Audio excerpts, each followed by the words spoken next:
है जिन्हें हम इस वीडियो में बनाने वाले हैं। ओह, पानी पानी पानी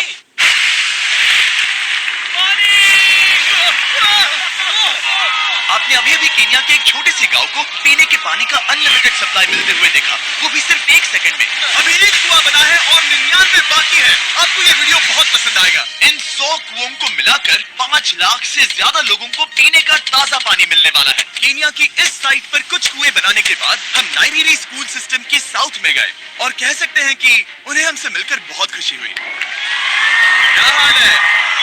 मैंने ऐसा नहीं सोचा था। स्वागत के लिए शुक्रिया। समझ नहीं आता कैसे रिएक्ट करूं। बहुत बहुत शुक्रिया दोस्तों। हमारे आने पर इस गांव ने हमारा जोरों से स्वागत किया और नोलन इसमें थोड़ा खो गया। नोलन जैसा अजीब इंसान मैंने कभी नहीं देखा और ये मेरी गलती नहीं है। और फिर वहाँ का स्कूल देखने के बाद ये रहे हमारे मेहमान। क्या हाल है? दिन अच्छा बीत रहा है ना? सबसे मिलकर अच्छा लगा। एक टीचर ने मुझे दिखाया कि स्टूडेंट्स कहाँ से पानी पीते हैं, जो कि एक बहुत ही अनसेफ नदी से आ रहा था। तो आपके स्टूडेंट्स यहीं से पानी पीते हैं? हाँ। ये बुरी बात है। हाँ, स्टूडेंट्स हमेशा डायरिया जैसी बीमारी, टाइफाइड जैसी बीमारी की कंप्लेंट्स करते हैं क्योंकि वो ऐसा पानी पीते हैं। तो हाँ। हम कोशिश करते हैं, पर देख रहे हो ना, अब क्या कहा जाए। पर क्या करें, जिंदगी तो जीनी ही है और पानी तो सबको चाहिए होता है। जाहिर है कि इनकी हालत सच में बहुत खराब है। असुरक्षित पानी पीने से इन बच्चों की जिंदगी बहुत कम होती जा रही है, पर कम से कम इस गांव की मदद करने की हम पूरी कोशिश करने वाले हैं। क्या पता ये मुझे फिट आएगा या नहीं। मेरा सिर बड़ा है। देखते हैं पानी मिलता है या नहीं। ओह, ओह। बारिश हो रही है, क्या नजारा है। पानी जमीन से बाहर आने के बाद उसे ऐसे बैरल्स में इकट्ठा किया गया और बैरल्स को वाटर टावर्स पर लगाने के बाद आसपास के गांव के लोगों के पास सिर्फ पीने के लिए साफ पानी ही नहीं था, पर एक प्रेशराइज्ड वाटर सोर्स भी था, जिसका मतलब है कि लॉन्ड्री के लिए सुरक्षित पानी भी मिलेगा। और खींचो। मुझे बताओ ये नोलन की मॉम से कितना हैवी है? नोलन की मॉम से दुगना। Oh God. मैं तुम्हें यहाँ से धकेल दूंगा। ठीक है, इसे अब यहाँ रख दो। हमने केन्या में और 20 कुएं बनाए और उसके बाद इसके जूते में भी कुआं डोंट वरी, मेरे दूसरे जूते में भी पानी है। मैं बताता हूँ कि हमने ये 29 कुएं कैसे बनाए। इस विशाल सी ड्रिल से जमीन में सैकड़ों फीट गहरा गड्ढा किया, वो भी पॉल्यूटेड सोर्सेज से होकर सीधे विशाल से पीने लायक पानी तक। उसके बाद हमने पाइप्स इंस्टॉल किए ताकि लोग पूरे अफ्रीका में इन हैंड पंप से पानी ले सके और नाइरीरी में भी। इसे टेस्ट करके देखते हैं।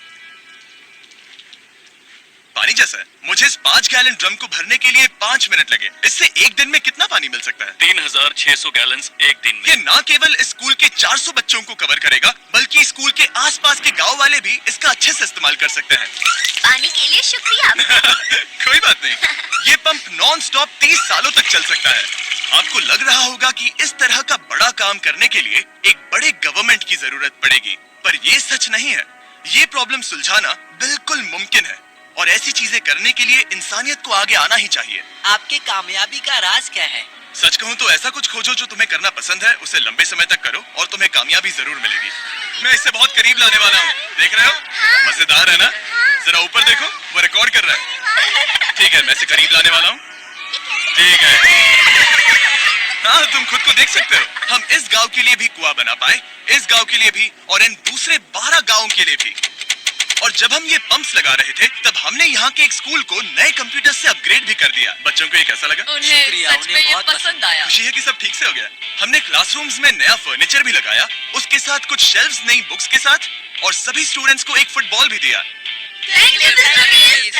यहाँ तक कि सभी क्लासरूम्स में नए व्हाइट बोर्ड्स और प्रोजेक्टर्स भी लगाए। आप सबको ये प्रोजेक्टर पसंद आया? हम चौक का इस्तेमाल कर रहे थे जिससे बहुत डस्ट होता था, लेकिन आज सब कुछ साफ है। हमें इस बात की खुशी है। कोई बात नहीं, इतना तो कर ही सकते हैं। पर जब हम 45वें कुएं की साइट पर गए, तब एहसास हुआ कि वहाँ का हाल और भी बुरा है। जब भी उन्हें पानी की जरूरत पड़ती थी, तब उन्हें जंगल से 1 मील खतरनाक रास्ता तय करके जाना पड़ता था, जो एक विशाल सी पहाड़ी से जाता है। मैं जल्दी उठता हूँ, लगभग सुबह 4 बजे, ताकि मैं स्कूल के लिए पानी ला सकूँ। यहाँ से पानी निकालना सेफ नहीं है। ये जगह बहुत स्लिपरी है, जिससे किसी को चोट लग सकती है। हमने उनके कुएं पर काम करना शुरू किया, तब उन्होंने मुझे दिखाया कि वो पानी कहाँ से निकालते थे। आपको दिन में ऐसे कितने चक्कर लगाने पड़ते हैं? 2 बार। दिन में 2 बार? ओह वाह, तो एक आम स्टूडेंट ऐसा ही कुछ ले जाता है? ओह गॉड, अगर 200 स्टूडेंट्स ऐसा रोज करते हैं तो ये कितना मुश्किल होगा? बहुत मुश्किल हो सकता है। ओह गॉड, ये ढलान तो बहुत बड़ी है। अरे यार, ये ढलान तो रुकने का नाम ही नहीं ले रही। हर रोज मैं सच में दंग रह गया कि ये चढ़ाई कितनी मुश्किल थी। ये सब इतना कुछ करते हैं ताकि वो यहाँ तक पहुँच सके, जहाँ इन्हें साफ पीने का पानी मिल सके। आमतौर पर आप पानी यहीं से लेते हो? हाँ। और पानी भरने के बाद ये जग्स लगभग 18 किलो तक हो जाते हैं, जो इन बच्चों के लिए पहाड़ियों से ले जाने के लिए बहुत मुश्किल है। लेडीज आराम से ये 2 उठा सकती ओह, हैं। तो मैं अभी जरूर ले जा पाऊंगा। और एक बार हमने जग्स भर लिए, उसके बाद वक्त था वापस ऊपर जाने का। जल्दी करो, चलते हैं। इससे तो पसीना भी नहीं आ रहा है। मैं ले लूंगा। और अब घंटों तक असुरक्षित पानी को इकट्ठा करने के बजाय उनका नया पंप स्कूल के बस 10 फीट दूर था। तो अब ये यहाँ से पानी ले सकते हैं। बहुत थक गया। और फिर हम गए हमारे अगले गांव में, जहां हमने बनाया हमारा 46वां कुआं। पर हमें एक प्रॉब्लम से गुजरना पड़ा। हमने देखा कि ये गांव आधे से बटा हुआ है, वो भी इस खतरनाक सी नदी से। ये अभी इतनी खतरनाक नहीं लगेगी, पर जब बारिश का मौसम आता है, पानी ऊपर तक आकर इस पुल को पूरी तरह से निगल लेता है। और ये पुल इसलिए इतना जरूरी है क्योंकि वहाँ जो गांव है, वहीं पर सभी हॉस्पिटल्स और स्कूल्स हैं, इसलिए यहाँ से रोज गुजरना पड़ता है। ये खतरनाक है, लेकिन इस पुल के अलावा इनके पास और कोई ऑप्शन नहीं है। जब ये नदी उफान पर होती है तो ये किसी को भी बहा ले जाती है। लोग, स्टूडेंट्स, यहाँ तक कि जानवर। हाल ही में इस नदी को क्रॉस करने की कोशिश में हमने 3 लोगों को खो दिया। इस तरह किसी की जान जाना पागलपन है और हम इसे स्वीकार नहीं कर सकते। और जिस पल हमने इस बारे में सुना, तब हमें मदद करनी ही पड़ी। तो पंप तक जाने वाले पुल को जब हमने ठीक करना शुरू किया, तब हमने केनिया से 2000 मील दूर जिम्बाब्वे देश का भी सफर तय किया। अफ्रीका में आए 1 हफ्ते से ज्यादा हो गया है और अब भी कई पंप्स लगाने बाकी है। तुम में से बदबू आ रही पर है। मैंने सुबह ही शावर लिया था। बात होते ही मैं हाथ नीचे ले लूंगा। इस काम के लिए मैं तुम दोनों पर भरोसा कर सकता हूँ? हाँ। हमें सबसे पहले एक लोकल हॉस्पिटल की जांच करनी थी, जहाँ साफ पानी की सख्त जरूरत थी। अंदर जाने पर हमें पता चला कि इस क्लिनिक की इस गांव को कितनी जरूरत थी। 1 साल में यहाँ पर कितने बच्चे जन्म लेते हैं? 1 महीने में करीब 50। इसका मतलब 1 साल में पूरे 600। वाह! पर दुख की बात यह है कि इन प्रेग्नेंट महिलाओं को सिर्फ पानी लाने के लिए 1 मील तक जाना पड़ता है और इन भारी बकेट्स को लेकर वापस आना पड़ता है। पर अच्छी खबर यह है कि हमने इनकी पैसों से मदद की यहाँ पर एक मॉडर्न पंप लगाने के लिए। और अब बस देरी थी इसे शुरू करने की। ठीक है नोलन, क्या तुम तैयार हो? मैं तैयार हूँ। ओवर। मुझे एक ड्रामेटिक जूम इन दो। नोलन, मैंने बटन दबा दिया है, ये काम कर रहा है? पानी आ रहा है। आप जाकर चेक करना चाहेंगे? हाँ। वापस? हाँ, चलो चलते हैं। लोगों को पानी मिलता देख मुझे बहुत आखिर अच्छा खुशी हो पानी रही मिल है। गया। ये सच में एक कमाल की बात है। हमारा नोलन एक प्रोफेशनल डांसर है। हाँ। मैं डांस कर रहा हूँ। कर क्या रहा है? सॉरी, मैं नहीं चाहता कि आप इसे और देखें। साफ पानी मिले ये पक्का करने के अलावा इस गांव में बहुत से स्टूडेंट्स को ट्रांसपोर्टेशन की भी दिक्कत थी, तो हमने इन सबको नई साइकिल्स देने का फैसला किया। बच्चे बहुत ज्यादा हैं, पर हमने साइकिल्स भी उतनी ही खरीदी है। सच बताऊं तो मुझे साइकिल चलाना नहीं आता। जिमी को सिर्फ साइकिल देना आता है। कभी इसे चलाना नहीं सीखा। तो चलो हम एक रेस लगाते हैं। 3, 2, 1, गो! सभी मुझसे आगे जा रहे हैं। संभल के, मुझे चलाना नहीं आता, किसी को उड़ाना नहीं चाहता। तुम इसे चलाओगे? ठीक है, जाओ चलाओ। ओके। और इन्हें साइकिल्स देने के बाद हमने तब तक पंप्स लगाए जब तक हम पहुंच गए कुआं नंबर 69 तक। ये कुआं सोलर पावर्ड है, जो गांव के किसानों के लिए खास बनाया गया है, ताकि इनकी फसलों और जानवरों को जरूरत से ज्यादा पानी मिल सके। चाहे गर्मी हो या फिर बिजली ना हो, इससे कोई फर्क नहीं पड़ेगा। और एक पैनल है 200 वॉट्स का, जो एक पंप से जुदा है। ये पंप हर घंटे 5000 लीटर पानी खींच सकता है। बेसिकली ये अनलिमिटेड पानी का सोर्स है इस पूरे गांव के लिए।